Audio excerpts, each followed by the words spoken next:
जी काय आहे म्हणतात ना ते अशा अगदी शंखतीर्थाचं ते शंखतीर्थ आरत्या असतात ना, काकड आरती, 9:30ची आरती, 12ची, रात्री 1 आरती आणि 10ची शेजारती. दुपारच्या आरतीनंतर शंखतीर्थ शिंपडायला शंख मोठा आणि देवीच्या अंगावरचं जे घातलेलं पाणी असते, स्नान घातलेलं ते पाणी असायचं. त्याच्यामध्ये एवढा मोठा शंख आणि आम्ही त्याला म्हणजे लहानपणी ना काळा गणू म्हणायचा.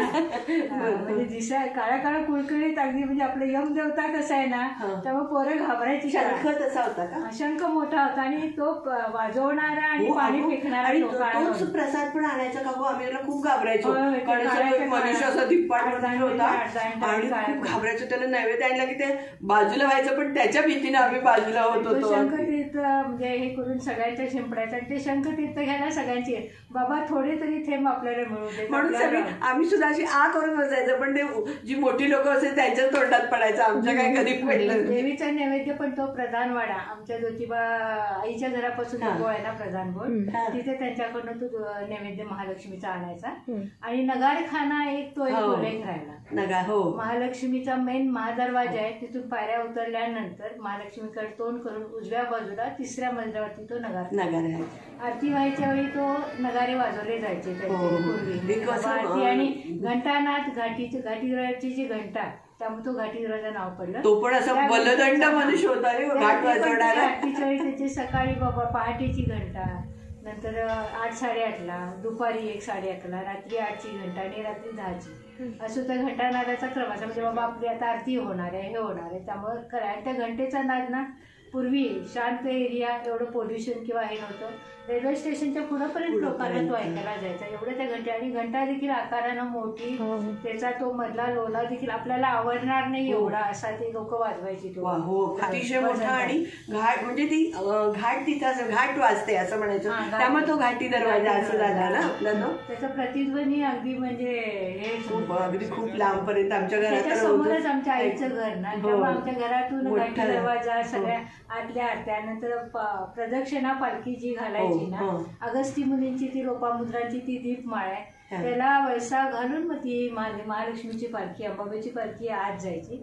त्यामुळे आम्हाला सांगते एवढे भाग्यवान आम्ही सगळे की देवीचं दर्शन आम्हाला आमच्या घरातून व्हायचं. महालक्ष्मीची कृपा पण आहे. महालक्ष्मीच्या कृपेनं सगळ्यांच्या आतल्या दुकानदारांचं म्हणजे धंदे, आणखी हे गिराईक वगैरे, त्याची उपजीविका महालक्ष्मीच्या कृपेनं त्याच्यावरच. आणि आजपर्यंत सुद्धा कोल्हापूरला या महालक्ष्मीच्या कृपेनं काहीही कमी नाहीये. श्रीयंत्राचं एक सांगायचं राहिलं आपलं, तिथं सरस्वती, महाकाली, गणपती, मेन महालक्ष्मी आणि श्रीयंत्र. महाकालीच्या देवळातून जाऊन आल्यानंतर आपण मेन दर्शनाला जातो, त्या तिथे डाव्या हाताला श्रीयंत्र आहे, मोठं आहे ते श्रीयंत्र. त्याच्यामध्ये पूर्व, पश्चिम वगैरे दिशा. श्रीयंत्राची पूजा बहुतेक करतात आणि महालक्ष्मीच्या पुढे बहुतेक सगळ्यांच्या देवाऱ्यावरती श्रीयंत्र असते, म्हणजे तांब्याचं श्रीयंत्र वगैरे ठेवतात. आणि महालक्ष्मीची माझ्या घरी पण कसं पाठीमागे सिंहासन जे आहे तसं त्या प्रकारचीच माझ्याकडे पितळी मूर्ती छोटी आहे. आणखी सरस्वतीचं देऊळ पण आहे. प्रत्येक देवीला प्रदक्षिणा आहेच. आता त्या प्रदक्षिणा बंद केलेल्या आहेत, कारण महाकालीच्या तिथं अंधार असतो जास्त. आणि महाकालीच्या तिथूनच वरती मातृलिंगाला जायचा रस्ता आहे. आणि ह्या महालक्ष्मीच्या 5 आरत्या दिवाळीमध्ये ज्या असतात, त्या आरत्या देखील ते शिखराला प्रदक्षिणा घालून वगैरे खाली येऊन जायच्या. म्हणजे ती आरती, मातृलिंगाची पण आरती व्हायची तिथं. आणि आता त्यांनी वरती बहुतेक फरशी घातली आहे, त्यावेळी पूर्वी नाही, घोटीव काळा दगड असा होता ना, तो वरती शिखरावरती होता आणि पांढरा कलर, आणि वरती कळसाला तो भगवा कलर वगैरे असा होता. आणि त्यावेळी ते दिवे जे असतात ना, ते मोठे मोठे एवढे गोळे, आता लाईटच्या मळा असतात, त्यावेळी ते एक एक पायऱ्या अशी चढवून वरती ना महालक्ष्मीची पालखी जशी फिरेल ना, त्या बाजूचे ते दिवे सगळे प्रज्वलित करत होते. त्यामुळे एवढं छान दिसत होतं सगळं पूर्वीचं. आणि ते श्रावणात तेवढा दरवाजा उघडा असतो ना, दिवाळीच्या वेळेला तो वरचा दरवाजा उघडायचा आणि मी वरती जाऊन आम्ही तिथनं आणि पळापळी आमची सुरू असायची नेहमी. खरोखर लहानपणाचे म्हणजे ह्या सगळ्या आठवणी या देवी अंबाबाईपाशी आमच्या आहेत आणि आमचं ते हक्काचं ठिकाण होतं. बऱ्याच आठवणी आपल्या. होय होय. आणि त्या आणि आता अशा आपल्याला आधीमध्ये ह्या आठवणी जागृत करायच्या आहेत आणि आपल्याला लोकांना ते सांगायचं आहे, कारण पूर्वीच्या गोष्टी सगळ्यांना माहिती नाहीत आणि ते वातावरण तुझ्या म्हणजे सांगण्यात असं ते उभं राहिलं होतं की कसं होतं सगळं पूर्वी. अतिशय सुंदर होतं. आणि परत एकदा तुला खूप खूप धन्यवाद. आणि परत एकदा आपण असेच भेटणार आहोत. तुझ्या निमित्तानं मला मनातल्या गोष्टी म्हणजे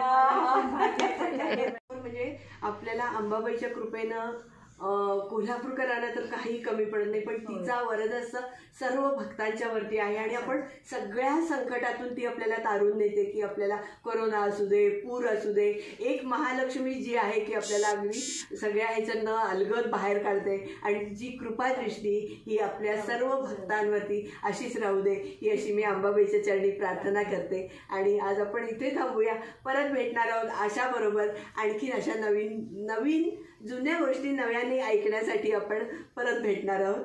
कसा वाटला